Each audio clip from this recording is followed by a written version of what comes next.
स्वार्थ, परार्थ, परमार्थ, ये तीन विषय हैं।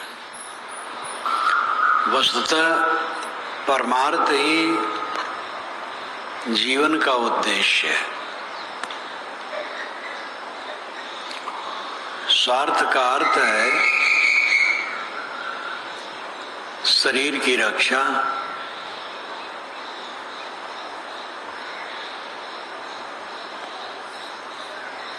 परार्थ का अर्थ है दूसरे की सेवा करना, परमार्थ का अर्थ है जीवन का परम प्रयोजन हल करना। जीवन का परम प्रयोजन है दुखों से अत्यंत छुटकारा।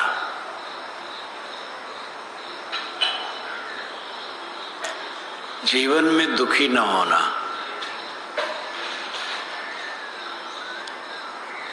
जीवन में दुखी जो नहीं होता है वो मर जाने के बाद भी दुख से छूट जाता है। जीवन दुख से भरा है। इस दुख से छुटकारा लेना मानव का परम कर्तव्य है। स्वार्थ, परार्थ और परमार्थ, इन तीन बिंदुओं पर विचार करें। स्वार्थ पहले है। बिना कुछ खाए पिए शरीर की रक्षा नहीं होगी, और शरीर की रक्षा हुए बिना परार्थ और परमार्थ सद नहीं सकेगा। लेकिन आदमी इतना भोला है, केवल स्वार्थ में डूबा है। शरीर का पोषण, और शरीर ही का नहीं पोषण, इंद्रियों का पोषण, इंद्रियों के उद्वेगों में लग करके लाभ लेने की दुश्चेष्टा और मन की कल्पनाओं, मन की अवधारणाओं में बहना।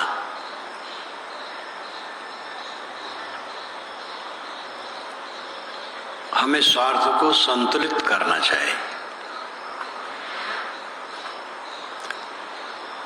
शरीर का स्वार्थ जितने संक्षेप में बन सके ये ध्यान रखना चाहिए। अगर हर आदमी ये ध्यान रखे तो जगत का बड़ा कल्याण हो। जितना संभव हो कम से कम वस्तुओं में अपने शरीर की रक्षा कर लेना।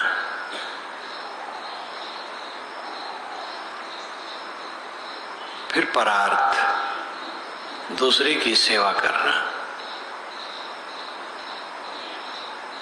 फिर परमार्थ, लेकिन परमार्थ पहले है। परमार्थ के लिए ही स्वार्थ है, और परार्थ एक देहधारी का कर्तव्य है। हमारे जीवन का परम उद्देश्य है अनादि अविद्या को काट करके इसी जीवन में जीवन मुक्त हो जाना।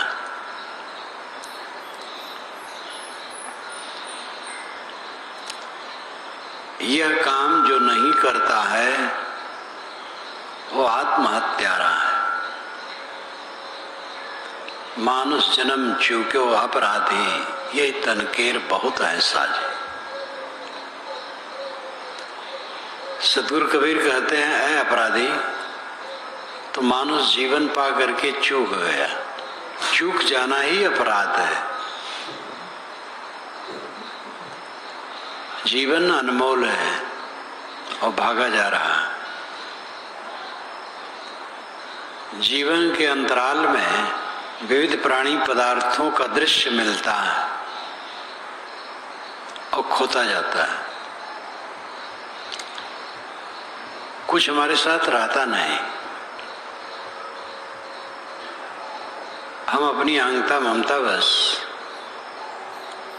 अन्यथा सोचकर, अन्यथा बोलकर, अन्यथा काम करके इस दृश्य में उलझ जाते हैं और दृश्य भाग जाता है।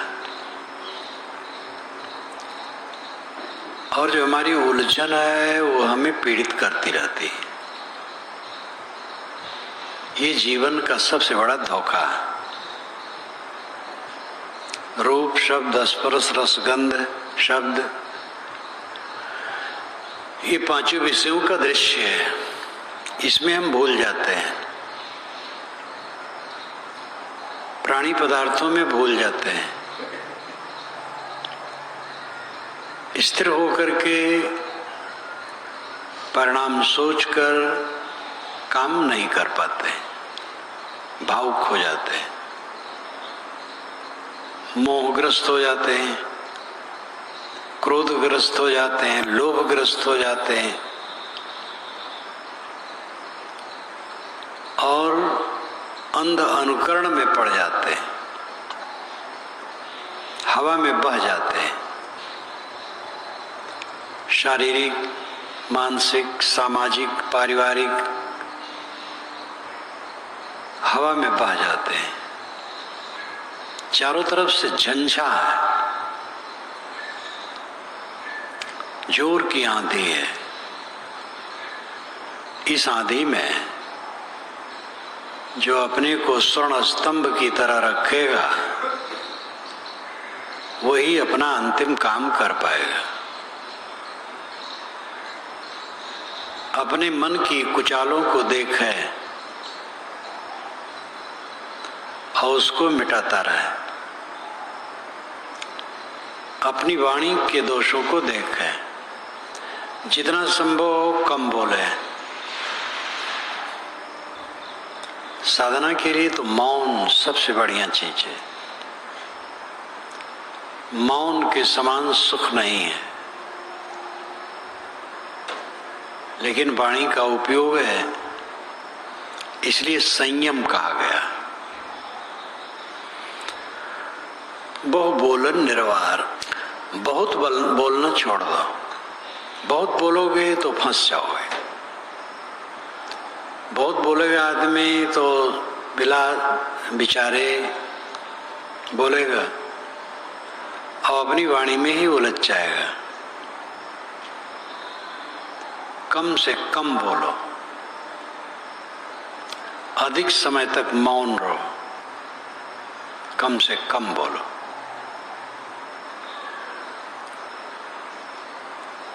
अपने मन को देखो, मन की कुचालों को देखो, वाणी की कुचालों को देखो, इंद्रियों की कुचालों को देखो।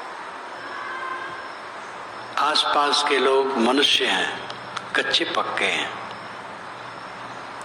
कहीं भी हो। गृहस्थी में तो है ही है, साधु समाज में भी कच्चे पक्के हैं। कच्चे पक्के दो ढंग से होते हैं। एक तो दीर्घ काल के हैं, साधना में काफी पक गए, और एक नए नए हैं तो निर्मल मन के तो हैं लेकिन अभी कच्चे हैं, इसलिए बहुत बातों में उलझ जाते हैं। दूसरे ढंग के कच्चे पक्के होते हैं समझ की कमी। बहुत पुराने हो गए तो भी समझ की कमी है, इसलिए कच्चे हैं। और बिल्कुल नए हैं लेकिन समझ बढ़िया है तो पक्के हैं। कहते हैं वह समाज नहीं जिसमें वृद्ध न हो, और वह वृद्ध नहीं जो विवेकी न हो। वृद्ध का आदर करना चाहिए, लेकिन वृद्धता विवेक से शोभा पाती है। जिसके पास विवेक नहीं है वह वृद्ध आदर करने योग्य है, वह भी, क्योंकि उम्र ऐसी हो गई। किंतु वृद्धता का असली लाभ उसे नहीं है। तो हम कहीं भी रहें, हमारे चारों तरफ जो लोग होते हैं कच्चे पक्के होते हैं। ये आशा नहीं की जा सकती है कि हमारे चारों तरफ जो लोग हैं वे ठीक से सब बातों को समझ सकें। इसलिए बड़ी सावधानी से बर्ताव करना चाहिए, बड़ी सावधानी की किसी की बात में पड़ना चाहिए। अपने मन को देखना, वाणी को देखना, कर्मों को देखना, अपने आसपास के लोगों को समझना, देखना और उनकी बात में, उनके व्यवहार में कहीं उलझ न जाना। बाहर के लोग मिलते हैं, उसमें सावधानी। राजनीतिक बातें सामने आती है, उसमें सावधानी। देश में उथल पुथल होते हैं, उसमें सावधानी। प्राकृतिक आपदाएं आती हैं, चारों तरफ से झंझा है, लेकिन ये सब क्षणिक है। आपका सबसे बड़ा मूल्यवान है स्थिर विवेक। वह विवेक नहीं कि जो एक क्षण रहे और दूसरे क्षण चला जाए। स्थिर विवेक, स्थिर समझ, स्थिर विवेक, ये सबसे बड़ा मूल्यवान है। साधक को कोई बात में राय उससे लेना चाहिए जो अंतर्मुख हो, जो समझदार हो, परिपक्व हो। उससे राय लेकर के काम करेगा तो धोखा में नहीं पड़ेगा। कच्चे लोगों से राय लेकर के करेगा तो उलझ जाएगा। परमार्थ जीवन में मुख्य है, लेकिन परमार्थ ही केवल नहीं है, इसके साथ व्यवहार भी है। प्राणी पदार्थों का जाल चारों तरफ बिछा है, दृश्य आते जाते रहते हैं, उसी में उलझ करके आदमी दुखी हो जाता है और रहता कुछ नहीं है। अंत में सब खो जाता है, रहता है केवल पश्चाताप। अब अगर अच्छे ढंग से जिया तो उस वो माहौल भी खो जाता है, लेकिन रहती है अच्छी शांति, तृप्ति। जीवन का उद्देश्य परमार्थ, परमार्थ, परम अर्थ, परम प्रयोजन। अर्थ नाम प्रयोजन। परम प्रयोजन जीवन का मुख्य उद्देश्य है, और वह है अनादिकालीन अज्ञान की निवृत्त होकर स्वरूप स्थित हो जाना। मन का मोह पूर्ण रूप से मिट करके आत्म संतुष्ट हो जाना, ये परमार्थ है। यह काम जिसने नहीं किया वो क्या किया? इसका व्यवहारिक स्वरूप अत्यंत उज्जवल है। जो बहुत व्यवहारिक लोग होते हैं वह हर बात को व्यवहार की कसौटी से कसते हैं। मोक्ष पर वे विश्वास नहीं करते हैं। मर जाने के बाद कोई मोक्ष होता होगा, इसको हम नहीं मानते, ऐसा वो कहते हैं। मोक्ष व्यावहारिक है।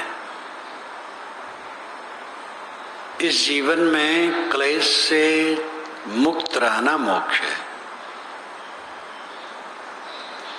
मन में पीड़ा न होना मोक्ष है।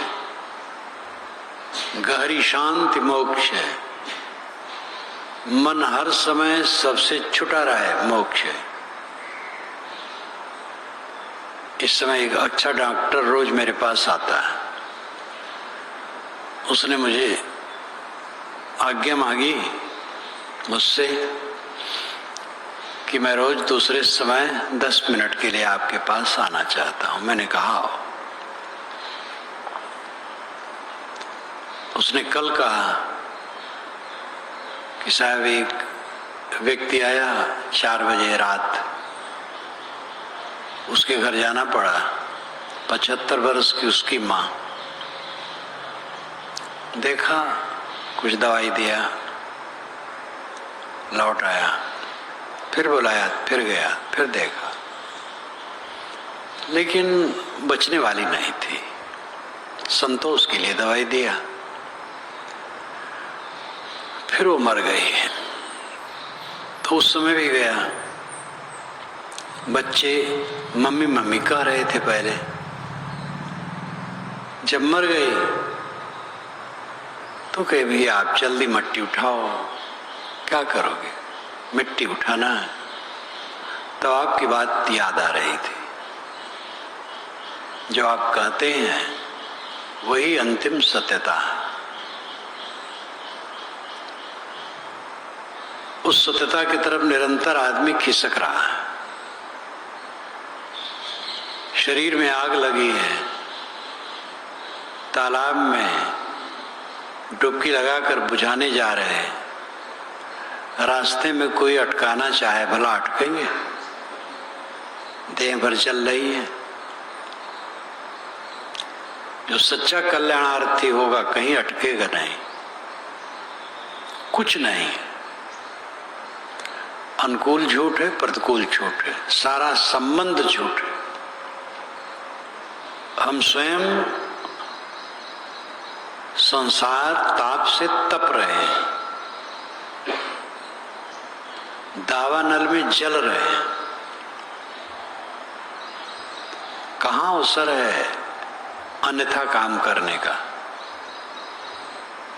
कुर्हासो किमानंदो नित्यम पज्जलते सति अंधकारेणो नद्दा प्रदीपम न गवेष्यति।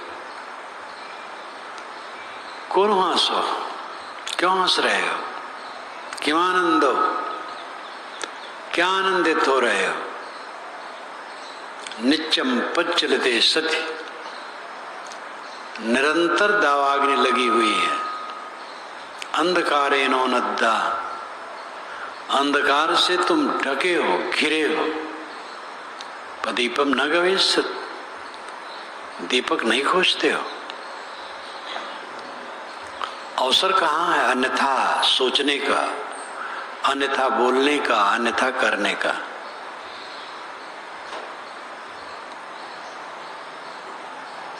परमार्थ का काम करो। जीवन का परम लक्ष्य परमार्थ का काम। अनादिकाल से जिस ताप में हम जल रहे हैं वो समाप्त हो। मैं देह हूं, ये अनादि विद्या का फल है, ऐसा भ्रम। और इसी का परिणाम है बारंबार इस नरक में पड़ रहे हैं, नरकाग्नि में जल रहे हैं। अब इस जीवन में इस विद्या को मिटा देना है। मैं देह नहीं हूं, शुद्ध चेतन हूं, और मुझे कुछ नहीं चाहिए, केवल स्वरूप विश्राम। ये काम करना चाहिए। और ये काम जो करता है उसके मन में क्लेश का कोई प्रसंग ही नहीं। क्लेश तो अविद्या से, अज्ञान से, मोह से, दृश्य के प्रति अहंता, ममता और मोह, ये अज्ञान है, ये अविद्या है। इसको जान ही लोग नहीं पाते हैं, जानने की चेष्टा ही नहीं है। जान जाने के बाद करते नहीं, डट करके जो करेगा उसकी अविद्या मिट जाएगी। अविद्या मिट जाएगी तो एक रस वृत्ति हो जाएगी, दुख से पूर्णतया वो छूट जाएगा। और इसी जीवन में वो सदैव कृतार्थात्मा बना रहेगा। ये व्यवहारिक है, कोई अदृश्य नहीं है, अलौकिक नहीं है, लौकिक है। इसी लोक में व्यवहार में आने वाली बात है कि जब सब तरफ से पूरी अहंता ममता मिट जाती है, मोह और अज्ञान मिट जाता है, तब मन में कोई क्लेश नहीं रहता है। उसको ये दुनिया दूसरे ढंग से दिखती है। ज्यों सफरी की चाल से सागर करत न क्षोभ, अंडा से ब्रह्मांड लो त्यों संतन को लोभ। सफरी एक छोटी मछली होती है, उछलती कूदती है समुद्र में, उससे समुद्र में क्षोभ नहीं आता है। समुद्र उससे आंदोलित होकर के बहने लगे, ऐसा नहीं होता है। मछली कूदती रहे। अंडा से ब्रह्मांड तक, यानी पिंड से ब्रह्मांड तक संतों के लिए ऐसे ही है लोभ के विषय में। उनको कहीं लोभ नहीं होता, कहीं आकर्षण नहीं होता। ये समझने की बात है, गूढ़ नहीं है। जहां पर कुछ अपना नहीं है और सब मिट जाना और छूट जाना है, वहां पर लोभ अविवेक किसी और क्या है। अब अगर कोई इस चीज को समझ गया है और लोभ मोह छोड़ दिया है तो समझदार है। वो समझदारी अपने कल्याण के लिए कर रहा है। उसमें वो ये नहीं मानता है कि मेरी बढ़ाई होनी चाहिए। हमें रोग है और हम दवाई करते हैं और पथ्य उसी प्रकार का सेवन करते हैं, तो इसमें हमारी बढ़ाई क्या है? समझदारी है। रोग है तो दवाई खाएं और संयम से रहें, पथ्य परहेज से रहें, अपनी दुख निवृत्ति के लिए है। भयंकर रोग में हम ग्रसित हैं। ये भव व्याधि का रोग भयंकर रोग है। देह और देह संबंधी पदार्थों के प्रति अहंता ममता चिपकाहट भयंकर रोग है। और इसी की नरक की अग्नि में हम अनादिकाल से चलते रहे, आज चल रहे हैं। और पूर्ण संवेदना पूर्वक इसको समझ करके जैसे पूर्ण निराश हो जाता है, वो कृतार्थ हो जाता है। एव संस्कृत में आता है इसी जगह के लिए। एव, यहां ही वो मुक्त हो जाता है। कबीर साहब आपकी हिंदी भाषा में कहते हैं, यहां ही संबल कर ले, यहां ही संबल कर लो। जीत न तरे हो मुझे क्या तरे हो, जीते जीते नहीं तरे हो मरने पर क्या तरोगे।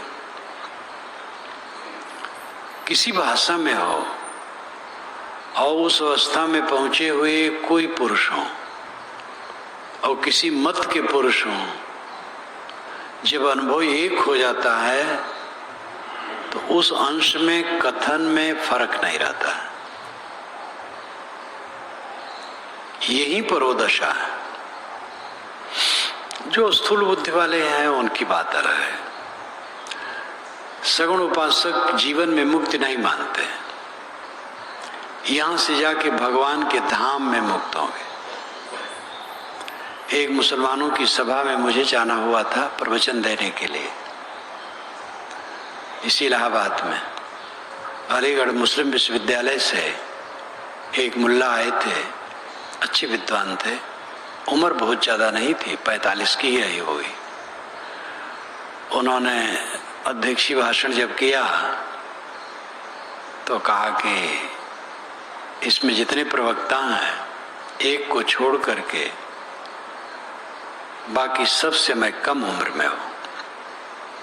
एक प्रवक्ता थे जो कम उम्र के थे। मैं 15 मिनट बोला था, बहुत ध्यान से उसको सुने थे। वो उसकी प्रतिक्रिया में उनका पहला वचन था, इतना उदार होना बड़ा मुश्किल है। मैंने कहा था परमार्थ के विषय में, अध्यात्म के विषय में कोई संप्रदाय एकाधिकारी ठेकेदार नहीं है। एकाधिकारपन बिल्कुल गलत है। सरल ढंग से परमार्थ को रखना चाहिए। निष्पक्षता पर काफी बात आई थी, तो उन्होंने अच्छी प्रतिक्रिया में कहा था, इतना उदार होना बड़ा मुश्किल है। प्रवचन किया जो उन्होंने, उसके लिए क्या कहूं।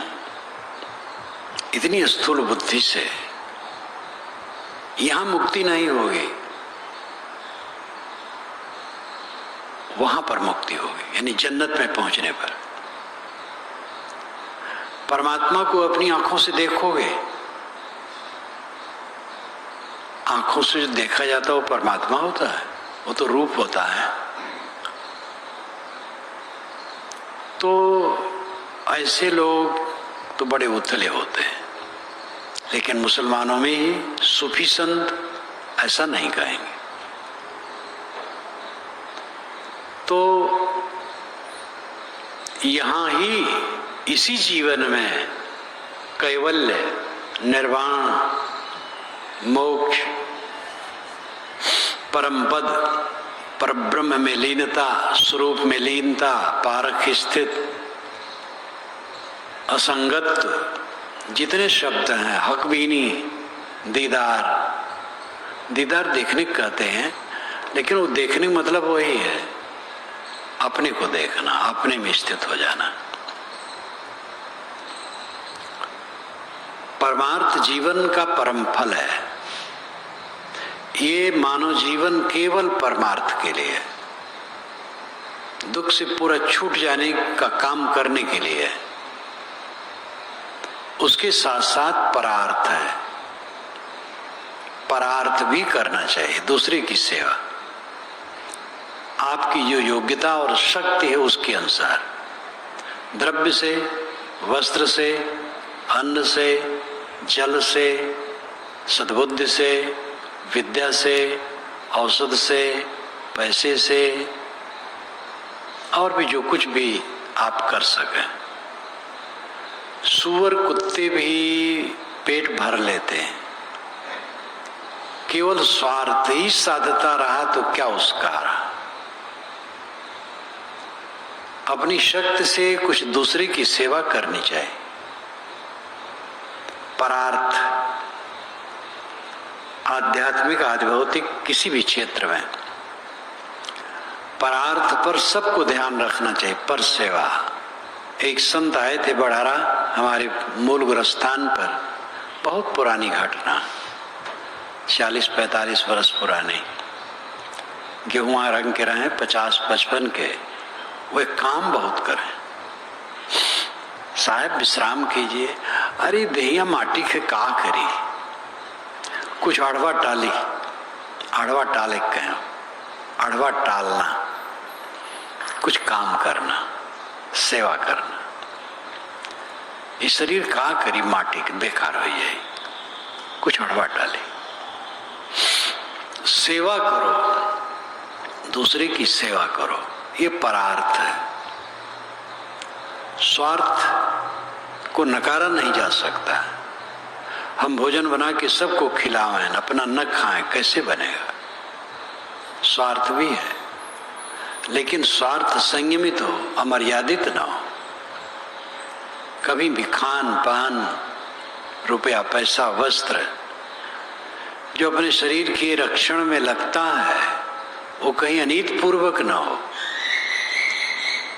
किसी ने दिया हो, अपने परिश्रम का हो, या किसी ने दिया हो प्रेम से, उसका उपयोग करें और उसको विवेक पूर्वक करें, अमर्यादित नहीं। मिठाई लाए, अपने बच्चे को दिए, भतीजे को नहीं दिए, अपनी पत्नी को दिए, मां तक को नहीं दिए, ये ठीक नहीं।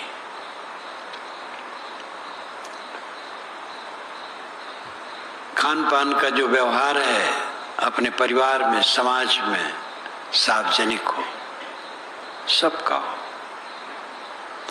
स्वार्थ इसमें कुछ ईंधन डालना और है क्या इसमें? जठराग्नि अंदर में जल रही है, उसमें ईंधन डाल दें जिससे उसकी ऊर्जा इस इंजन को चलाने में काम दे, इतने तो है। तो उसको लेकर के छल कपट भेदभाव ऐसा क्यों करें? स्वार्थ में बहुत सावधान रहे। स्वार्थ आदमी को बहुत प्रभावित कर देता है और फिर स्वाद की आसक्ति और प्रभावित कर देती है। इसलिए स्वार्थ शुद्ध हो, विवेक पूर्वक हो। स्वार्थ नकारा नहीं जा सकता है, किंतु विवेक पूर्वक हो तो हमारे जीवन का परम फल है परमार्थ। परमार्थ के लिए जीवन है। अनादि अज्ञान से निवृत्त होकर के इस जीवन में पूर्ण स्वरूपस्थ हो जाना ही परमार्थ है। कैवल्य अवस्था को प्राप्त कर लेना परमार्थ है। दुख से अत्यंत छुटकारा परमार्थ है। ये आदर्श मात्र नहीं है, तथ्य है। दुख नहीं मिटता है तो अहंता ममता नहीं मिटा रहे हो तो कहां से दुख मिटेगा? जो काम करना चाहिए वो कर नहीं रहे हो, साधु वेश में आके भी नहीं कर रहे हो, खड़मंडल में पड़े हो, अहंता ममतम पड़े हो, तो कैसे लाभ होगा? साधु गृहस्थ कोई भी हो, प्रमाद करेगा उसका काम नहीं होगा। परमार्थ जीवन का परम फल है। अनादि विद्या है देह गेहाद के प्रति ममता मोह। अपने शुद्ध स्वरूप को न समझना, इसकी निवृत्ति करके देहाभिमान छोड़ करके अपने स्वरूप में स्थित होना है परमार्थ है। यही कैवल्य है।